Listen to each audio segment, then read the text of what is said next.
तो राहुल गांधी खुल के वहाँ बोल रहे हैं, तो हम शपथ क्यों दें? आप चोरी करो बेईमानी को, आपकी चोरी बेईमानी शपथ मैं दूँ? आप उस पर बहस नहीं करा रहे हो, लेकिन चुनाव आयोग की हर बात का आप समर्थन कर रहे हो। तो इसके मतलब लगता है चुनाव आयोग और सरकार दोनों मिली हुई है। हम सरकार खिलाफ बोल दे, विकल हमारे खिलाफ जांच बैठ जाएगी। अगर निष्पक्ष चुनाव हो गया तो सरकार बदल सकती है। अगर सरकार की नीयत में खोट न होती तो सुप्रीम कोर्ट के फैसले को ही मान करके उसको। नमस्कार दोस्तों, आप देख रहे हैं संकेत एडीटी और इस समय राहुल गांधी जी हिंदुस्तान के राजनीति में भूचाल ला दिए हैं, जो कि इलेक्शन कमीशन पर सीधे सवाल खड़ा किए हैं। और आज हम यही जानेंगे कि कितना वो फैक्ट है और क्या उसमें सही है। मैं धर्मराज सिंह पटेल, पूर्व सांसद। अच्छा, जिस तरह से राहुल गांधी जी एक फैक्ट लेकर आए हैं और उसमें कह रहे हैं कि इलेक्शन कमीशन इसी तरह से धोखाधड़ी कर रही है, आप इस पर क्या कहेंगे? राहुल गांधी की बातों का पूरा हम समर्थन कर रहे हैं। अच्छा, जो मुद्दे उठा रहे हैं बिल्कुल सही है। क्योंकि चुनाव आयोग के पिछले चुनाव आयुक्त ने जब इस्तीफा दिया तो तुरंत 48 घंटे या 2 दिन के अंदर जो है इन्होंने चुनाव आयुक्त नियुक्त करके बिना विपक्ष के नेताओं से राय मशवरा किए उन्होंने ज़बरदस्ती आपत्ति, जबकि विपक्ष के नेता राहुल गांधी ने आपत्ति व्यक्त किया था कि हम इस पे नाम पर सहमत नहीं हैं, उसके बाद भी सरकार ने के 2 प्रतिनिधि बैठकर उन्होंने चुनाव आयुक्त को नियुक्त किया। जी, इससे मालूम होता है कि अगर विपक्ष को मिलाकर निष्पक्ष आदमी को बनाना था तो राहुल गांधी की बात को मानना चाहिए, या सुप्रीम कोर्ट ने जो फैसला किया था कि एक सुप्रीम कोर्ट का जज, एक विपक्ष का नेता, एक सरकार का प्रतिनिधि, 3 लोग होने चाहिए। तो अगर सरकार की नीयत में खोट न होती तो सुप्रीम कोर्ट के फैसले को ही मान करके उसको ही लागू कर देते, लेकिन इन्होंने बदलाव करके, कानून में बदलाव करके विपक्ष के नेता और एक प्रधानमंत्री और एक सरकार का प्रतिनिधि, तो इसके मतलब चुनाव आयोग जो का सिलेक्शन करना है उस कमेटी में बहुमत 2 आदमी के सरकार को हो गया, एक विपक्ष नेता हो गया। इस नियुक्ति में भी जब चुनाव आयुक्त ने इस्तीफा दिया उसके बाद उन्होंने राहुल गांधी की बात को नहीं माना और सरकार ने अपने मन में आदमी की नियुक्त कर दिया। तो इससे साबित होता है कि सरकार की नियुक्त के समय से ही उसकी मन में खोट था कि हम चुनाव आयुक्त अपना रखेंगे। तो जब चुनाव आयुक्त रहेगा तो पूरे प्रदेश का मुख्य सचिव जो होगा, मुख्य चुनाव अधिकारी, वो भी उन्हीं के अंडर में होगा।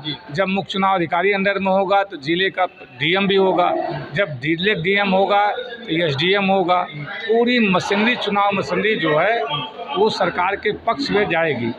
तो इसलिए सरकार की नीयत पहले से ही बेईमानी की थी और बेईमानी कर रही है, इसलिए हम राहुल गांधी की बातों का पूरा समर्थन।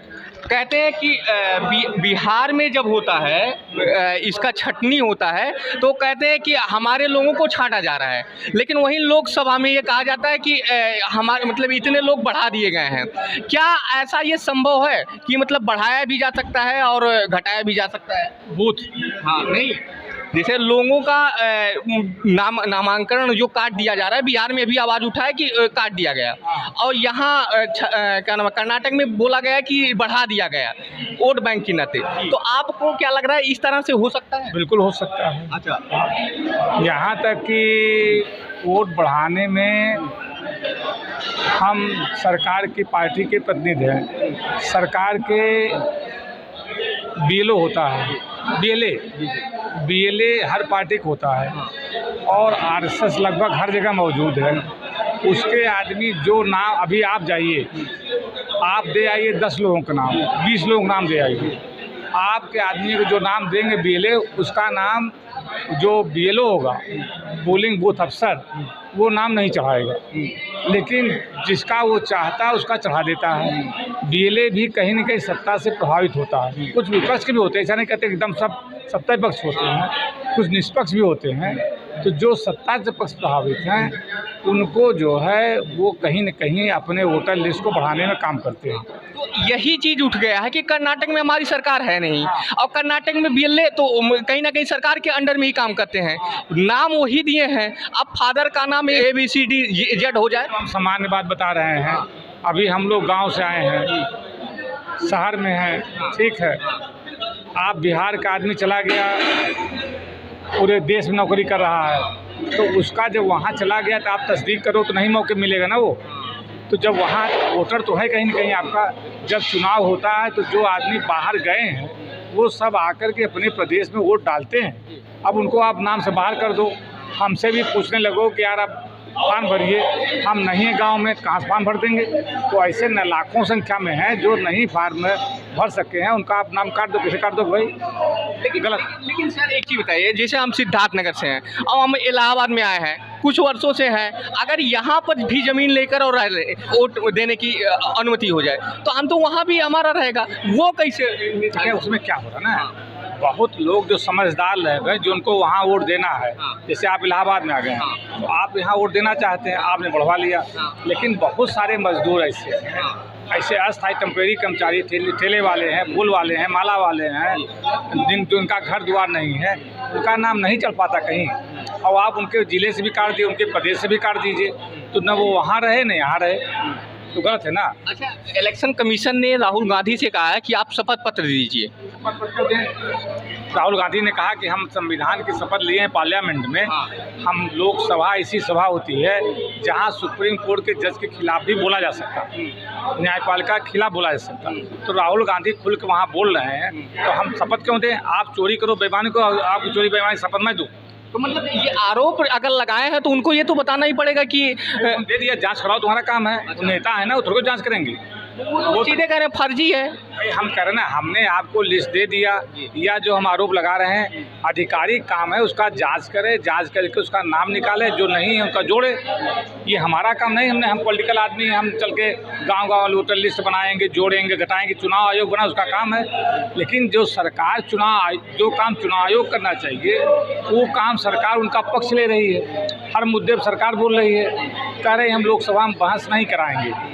ये चुनाव आयोग के अंदर आता है, उस गहन चुनाव पर उसका वोटर परीक्षण करना। हमसे कोई मतलब परीक्षण नहीं कराएंगे। पार्लियामेंट 10 दिन सस्पेंड है, आप उस पर बहस नहीं करा रहे हो, लेकिन चुनाव आयोग के हर बात का आप समर्थन कर रहे हो। तो इसके मतलब लगता है चुनाव आयोग और सरकार दोनों मिली हुई है, इसलिए वो मुद्दे पर न बहस करना चाहते हैं, न बात करना चाहते हैं। चुनाव आयोग बिल्कुल पूरी तरीके से गिरफ्त में सरकार की। कांग्रेस आरोप भी लगा रही है कि कहीं ना कहीं मोदी जी तानाशाही भी उतर आए हैं। क्या आपको नहीं लगता? ये चीज़ हम आपसे पूछने आए हैं। मैं आपसे पूछता हूँ, आप भी पत्रकार हैं, हम सरकार के खिलाफ बोल दे, विकलमाया के खिलाफ जांच बैठ जाएगी। ऐसा कौन चीज़ नहीं हो रहा है कि कहीं भ्रष्टाचार रुक गया, चाहे सेंट्रल गवर्नमेंट में हो, चाहे यूपी गवर्नमेंट में हो। जिससे पूछिए, पब्लिक से पूछिए, अधिकारी से पूछिए, सचिवालय में जाइए, आप चले जाइए भारत सरकार में, ऐसे चलिए, सब जगह खुल्लम खुल्ला प्रधानमंत्री के छत के नीचे खुल्लम खुल्ला पैसा लिया जा रहा है। यहाँ उत्तर प्रदेश लिया जा रहा, हर प्रदेश लिया जा रहा। किसको नहीं मालूम सरकार क्या कर रही है? कोई गिरफ्तारी हो रही? हाँ, हम थोड़ा सा हमने कुछ खा लिया, मान लीजिए, तो हम कहते नहीं खाना चाहिए, लेकिन किसी ने थोड़ा भी गलती कर दिया उसके लिए सज़ा, और आप डकैती करो कोई सज़ा नहीं। ये है। अच्छा, एक चीज़ है, विपक्ष की आवाज़ को बंद कर दिया। पिछले 8 साल लगभग हो गए हैं योगी जी का, आप यूपी से हैं, क्या देख रहे हैं यूपी में किस तरह से योगी जी अपना 8 साल निकाले हैं? अभी 2 उदाहरण बता रहा हूँ मैं आपको। इलाहाबाद का हमारे मित्र का एक श्रीवास्तव है, अशोक श्रीवास्तव मंत्री, झूसी मुझकी ज़मीन। कुछ माफिया लोग गए, कहीं ज़मीन हमारी है, नंबर उसका रजिस्ट्री उसकी 20 साल से, और कुछ माफिया गए जो अगल बगल वाले हैं कि ज़मीन हमारी है, और लेखपाल भी उसी में शामिल हो गया और सब शामिल हो गए। फिर बाद में जब जांच पड़ी तो लेखपाल हट गया, भैया नहीं ज़मीन उन्हीं की है। नहीं, सारा ज़मीन उसकी, मकान घर उसका ज़मीन कब्जा कर रहे थे। जब उसने सोच लगाया, और कहना न चाहिए, उसको पैसे भी खर्च करने पड़े, तब जाकर उसकी ज़मीन बची। मतलब अपनी ही ज़मीन के लिए इतना लड़ाई लड़ना पड़ा। अभी एक सर पश्चिमी में उसकी ज़मीन, उसका प्लाट उसने लिया 15 साल से, उसकी ज़मीन पर ज़बरदस्ती बाउंड्री आज भी बनाई जा रही है। हमने यहाँ के पुलिस कमिश्नर कहा, एसडीएम से कहा, सीओ से कहा, और सब कहा, थकते थकते कहते गए ऐसा है, इसका स्टे ऑर्डर लाइए, इसका वो लाइए। अब 3 दिन से बंद है। वो बाउंड्री बना रहा तेज़ी से। न पुलिस मिली है, लेखपाल से बात करो तो कहें भैया लेखपाल का भैया हम क्या करें, और आप लोग जाइए SDM से मिलिए। SDM के पास टाइम नहीं है और 3 दिन से वहाँ बाउंड्री बना रहा, कब्जा कर रहा, कोई बोलने वाला नहीं। यूपी में लोकसभा चुनाव हुआ, जिस तरह का रिजल्ट आया सबके सामने है। क्या देख रहे हैं आप कि इस जो 27 का चुनाव है किस तरह का देख रहे हैं, 27 में क्या होने वाला है? कि 27 का चुनाव अभी 1.5 साल है और हमें जो लगता है, हम पॉलिटिकल लोग नहीं बात करें, पब्लिक वो भी है। जैसे सपा सूख गई थी या बहुजन सूख गई थी, कांग्रेस सूख गई थी, वैसे अब कहीं न कहीं पब्लिक ऊब रही है। अगर निष्पक्ष चुनाव हो गया तो सरकार बदल सकती है। मतलब आप ये देख रहे हैं कि कहीं ना कहीं पब्लिक परिवर्तन ही लाना। हाँ, परिवर्तन। तो नमस्कार दोस्तों, आप देख रहे थे संकेत एडिटी। इसी तरह आप हमारे साथ जुड़े रहें। धन्यवाद।